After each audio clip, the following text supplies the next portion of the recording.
Hello, welcome back to my another video. ಇವತ್ತಿನ special video ಏನಪ್ಪ ಅಂತ ಅಂದರೆ ಎಷ್ಟೋ ಟೇಸ್ಟಿಯಾಗಿರೋ ಅಂತ ನಾನು ಎಗ್ ಫ್ರೈಡ್ ರೈಸ್ನ ನಾನು ಇವತ್ತು ಪ್ರಿಪೇರ್ ಮಾಡ್ತಾ ಇದ್ದೀನಿ.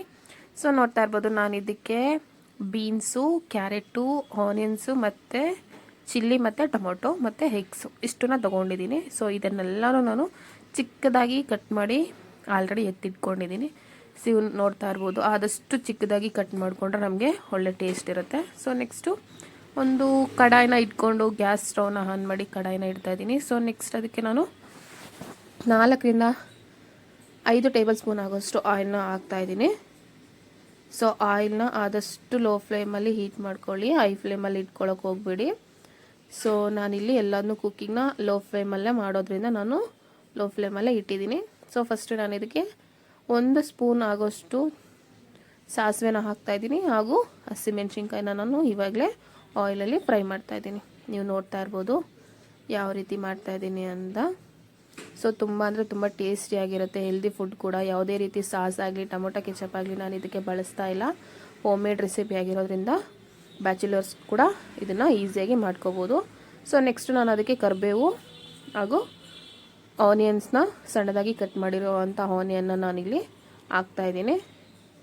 ಸೊ ಆನಿಯನ್ಸ್ ಎಲ್ಲ ಕ್ಲೀನಾಗಿ ಹಸಿ ಸ್ಮೆಲ್ ಹೋಗೋವರೆಗೂ ಅದನ್ನು ಕ್ಲೀನಾಗಿ ಫ್ರೈ ಮಾಡ್ಕೋಬೇಕು. ಇದನ್ನು ಮಾರ್ನಿಂಗ್ ಬ್ರೇಕ್ಫಾಸ್ಟ್ಗೂ ಕೂಡ ತೊಗೋಬೋದು, ಲಂಚ್ ಬಾಕ್ಸ್ ಸಮೇತ ಮಕ್ಕಳಿಗೆಲ್ಲ ಹಾಕ್ಕೊಳ್ಸಿದ್ರೆ ತುಂಬ ಅಂದರೆ ತುಂಬ ಖುಷಿಪಟ್ಟು ತಿಂತಾರೆ. ಸೊ ತುಂಬ ಹೆಲ್ದಿ ಫುಡ್ ಅಂತಲೂ ಹೇಳ್ಬೋದು.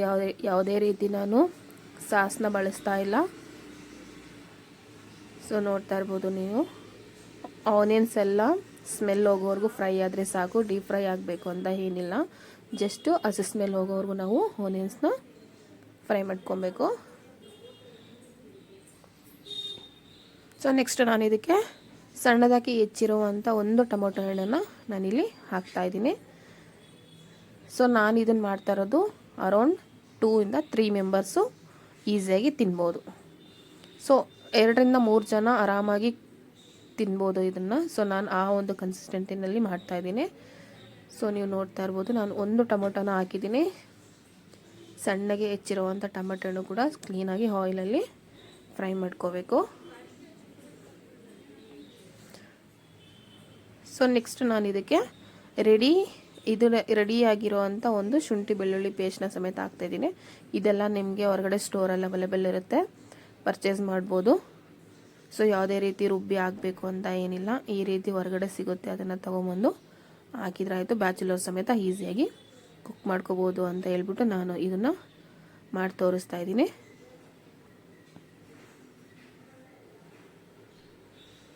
ಸೊ ನೀವು ನೋಡ್ತಾ ಇರ್ಬೋದು. ನೆಕ್ಸ್ಟ್ ನಾನು ಇದಕ್ಕೆ ಸಣ್ಣಕ್ಕೆ ಹೆಚ್ಚಿರುವಂಥ ಒಂದು ಕ್ಯಾರೆಟ್ನ ಹಾಕ್ತಾಯಿದ್ದೀನಿ. ನಾನು ಒಂದೇ ಕ್ಯಾರೆಟ್ನ ತೊಗೊಂಡಿರೋದು. 1 ಕ್ಯಾರೆಟ್ನ ಕ್ಲೀನಾಗಿ ಸಣ್ಣಕ್ಕೆ ಹೆಚ್ಚಿ ಈಗ ಆಯಿಲಲ್ಲಿ ಫ್ರೈ ಮಾಡ್ತಾಯಿದ್ದೀನಿ. ಇದು ಕೂಡ ಅಷ್ಟೇ, ಹಸಿ ಸ್ಮೆಲ್ ಹೋಗೋವರೆಗೂ ನೀವು ಫ್ರೈ ಮಾಡಿಕೊಂಡ್ರೆ ಸಾಕು.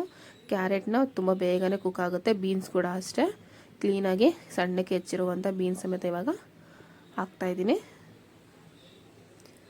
ಬೀನ್ಸು ಕ್ಯಾರೆಟು ಅಷ್ಟೇ, ಜಸ್ಟ್ ಆಯಿಲಲ್ಲಿ ಒಂದು ಸ್ವಲ್ಪ ಫ್ರೈ ಮಾಡಿದರೆ ಸಾಕು, ಅದು ಕುಕ್ ಆಗ್ತಾ ಹೋಗುತ್ತೆ. ಯಾವುದೇ ರೀತಿ ನೀರನ್ನ ಬಳಸೋ ಅವಶ್ಯಕತೆ ಇರೋದಿಲ್ಲ. ಸೊ ನಾವು ಆಯಿಲಲ್ಲೇ ಕ್ಲೀನಾಗಿ ಫ್ರೈ ಮಾಡ್ಕೊತ ಹೋದರೆ ಅದು ಆಯಿಲಲ್ಲೇ ಕುಕ್ ಆಗ್ತಾ ಹೋಗುತ್ತೆ. ತುಂಬ ಬೇಗನೆ ಕುಕ್ ಆಗೋವಂಥ ಒಂದು ಪದಾರ್ಥ ಅದು. ಸೊ ನೀವು ನೋಡ್ತಾ ಇರ್ಬೋದು, ಅದನ್ನು ಅಷ್ಟೇ ನಾವು ಬೀನ್ಸ್ ಕ್ಯಾರೆಟು ಎಲ್ಲ ಮಿಕ್ಸ್ ಆಗೋ ಥರ ಕ್ಲೀನಾಗೆಲ್ಲ ಮಿಕ್ಸ್ ಮಾಡಿಕೊಂಡು ಹಸಿ ಸ್ಮೆಲ್ ಹೋಗೋವರೆಗೂ ಅದನ್ನು ಫ್ರೈ ಮಾಡಿಕೊಂಡ್ರೆ ಸಾಕು. ಸೊ ನಾನು ಇವಾಗ ಅದಕ್ಕೆ ರುಚಿಗೆ ತಕ್ಕಷ್ಟು ಉಪ್ಪನ್ನ ಸಮೇತ ಆ್ಯಡ್ ಮಾಡ್ತಾಯಿದ್ದೀನಿ.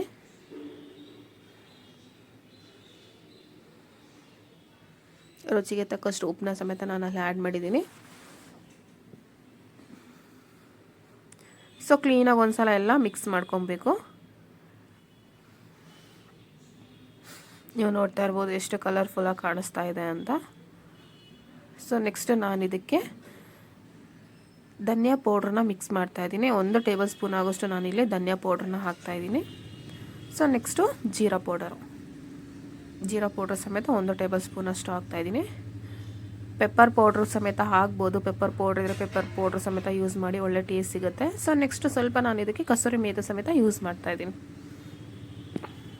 ಕಸೂರಿ ಮೇಥಿ ಹಾಕೋದ್ರಿಂದ ಒಳ್ಳೆ ಫ್ಲೇವರ್ ಕೂಡ ಸಿಗುತ್ತೆ ನಮಗೆ. ಸೊ ನೆಕ್ಸ್ಟ್ ನಾನಿಲ್ಲಿ 2 ಮೊಟ್ಟೆನ ಹಾಕ್ತಾಯಿದ್ದೀನಿ. ನೀವು ನೋಡ್ತಾ ಇರ್ಬೋದು. 2 ಮೊಟ್ಟೆನ ನಾನು ಹಾಕಿದ್ದೀನಿ ಆಲ್ರೆಡಿ. ಇವಾಗ ಕ್ಲೀನಾಗಿ ಎಲ್ಲದಕ್ಕೂ ಮಿಕ್ಸ್ ಮಾಡಬೇಕು ಕ್ಲೀನಾಗಿ. ಆ ತರಕಾರಿಗೆಲ್ಲ ಮೊಟ್ಟೆ ಅನ್ನೋದು ಚೆನ್ನಾಗಿ ಕೂರಬೇಕು. ಸೊ ಅದ್ರಾಗಿ ನಾವು ಕ್ಲೀನಾಗಿ ಫ್ರೈ ಮಾಡ್ಕೊತ ಹೋಗಬೇಕು. ಆದಷ್ಟು ಲೋ ಫ್ಲೇಮ್ನಲ್ಲೇ ಕುಕ್ ಮಾಡ್ತಾ ಹೋಗಿ, ನಿಮಗೆ ಒಳ್ಳೆ ಟೇಸ್ಟ್ ಕೂಡ ಸಿಗುತ್ತೆ. ಹೈ ಫ್ಲೇಮಲ್ಲಿ ಕುಕ್ ಮಾಡೋದ್ರಿಂದ ಕೆಲವೊಂದು ಪದಾರ್ಥಗಳು ಕ್ಲೀನಾಗಿ ಬೇಯೋದಿಲ್ಲ. ಲೋ ಫ್ಲೇಮಲ್ಲಿ ಕುಕ್ ಮಾಡಿದರೆ ನಿಮಗೆ ಪ್ರತಿಯೊಂದು ಪದಾರ್ಥ ಕುಕ್ ಆಗುತ್ತೆ. ಸೊ ನೋಡ್ತಾ ಇರ್ಬೋದು, ನಾನು ಅರೌಂಡ್ ಒಂದು 5 ಮಿನಿಟ್ಸ್ ಈ ರೀತಿ ಮಿಕ್ಸ್ ಮಾಡ್ಕೊಂಬಂದಾಗ ಈ ಕನ್ಸಿಸ್ಟೆನ್ಸಿ ಬರುತ್ತೆ ಎಗ್. ನೀವು ನೋಡ್ತಾ ಇರ್ಬೋದು, ನಾನು ಯಾವುದೇ ರೀತಿ ಸಾಸ್ ಆಗಲಿ ಟೊಮೊಟೊ ಕೆಚಪ್ ಆಗಲಿ ಯಾವುದು ಸಮೇತ ಯೂಸ್ ಮಾಡ್ತಾ ಇಲ್ಲ. ಸೊ ಈ ರೀತಿ ಮಿಕ್ಸ್ ಆಗ್ತಾ ಹೋಗಬೇಕು. ಈ ಕನ್ಸಿಸ್ಟೆನ್ಸಿ ಬರೋರು ನಾವು ಮಿಕ್ಸ್ ಮಾಡ್ತಾ ಇರಬೇಕು. ಮಕ್ಕಳಿಗೆಲ್ಲ ತುಂಬ ಅಂದರೆ ತುಂಬ ಚೆನ್ನಾಗಿರುತ್ತೆ. ಮಕ್ಕಳಿಗೆಲ್ಲ ಔಟ್ಸೈಡ್ ಕೊಡಿಸೋದ್ರಿಂದ ನೀವು ಈ ರೀತಿ ಮಾಡಿಕೊಟ್ರೆ ತುಂಬ ಖುಷಿಯಾಗಿ ಮನೆಯಲ್ಲೇ ಊಟ ಮಾಡ್ತಾರೆ. ಸೊ ನಾನು ಇದಕ್ಕೆ ಆಲ್ರೆಡಿ ಕುಕ್ ಮಾಡಿರುವಂಥ ರೈಸ್ನ ಇವಾಗ ಮಿಕ್ಸ್ ಮಾಡ್ತಾಯಿದ್ದೀನಿ. ನೀವು ನೋಡ್ತಾ ಇರ್ಬೋದು ಯಾವ ರೀತಿ ಮಿಕ್ಸ್ ಮಾಡ್ತಿದ್ದೀನಿ ಅಂತ. ಸೊ ನಾನು ಆಲ್ರೆಡಿ ರೈಸ್ನ ಕುಕ್ ಮಾಡಿ ಒಂದು 10 to 15 ಮಿನಿಟ್ಸ್ ಆಗಿತ್ತು. ಸೊ ನೋಡ್ತಾ ಇರ್ಬೋದು, ನಾನು ಈ ರೀತಿ ಎಲ್ಲ ಮಿಕ್ಸ್ ಮಾಡಿದ್ದೀನಿ. ನೋಡ್ತಾ ಇರ್ಬೋದು ಎಷ್ಟು ಚೆನ್ನಾಗಿ ಕಾಣಿಸ್ತಾ ಇತ್ತು ಅಂತ ಅಂದರೆ ಟೇಸ್ಟ್ ಕೂಡ ಅಷ್ಟೇ ಚೆನ್ನಾಗಿರುತ್ತೆ. ಹೆಲ್ದಿ ಫುಡ್ಡು ಕೂಡ. ಲಂಚ್ ಬಾಕ್ಸಿಗೂ ಸಮೇತ ನೀವು ಇದನ್ನು ಪ್ರಿಪೇರ್ ಮಾಡಿ ಮಕ್ಕಳಿಗೆ ಹಾಕ್ಕೊಡಿಸ್ಬೋದು.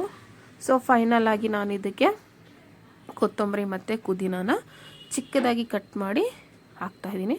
ಪುದೀನ ಇಲ್ಲಾಂದರೆ ಜಸ್ಟ್ ಕೊತ್ತಂಬರಿ ಒಂದಿದ್ರೂ ಸಮೇತ ನೀವು ಹಾಕ್ಬೋದು.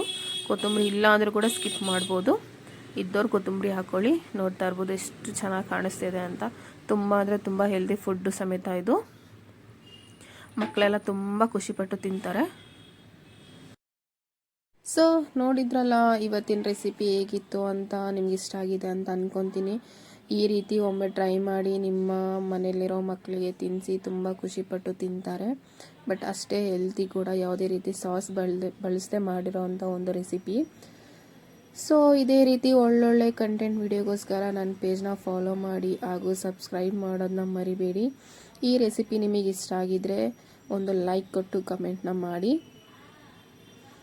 ಸಪೋರ್ಟ್ ಮಾಡೋದನ್ನ ಮರಿಬೇಡಿ. ಆದಷ್ಟು ವಿಡಿಯೋಗೆ ಒಂದು ಲೈಕ್ ಕೊಟ್ಟು ಸಬ್ಸ್ಕ್ರೈಬ್ ಮಾಡೋದನ್ನ ಮರಿಬೇಡಿ. Thank you for watching.